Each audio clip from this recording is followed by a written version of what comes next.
tunakuombea mafanikio mema katika kazi unazozifanya. Umeanza vizuri, kanyaga twende.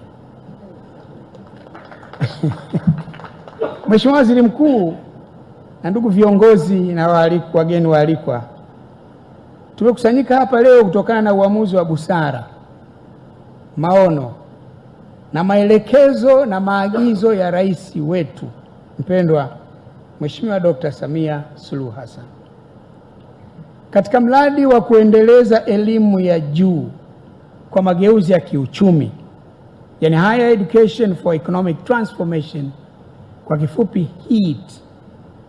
Rais alifanya uamuzi uliotufanya tukuwepo hapa leo.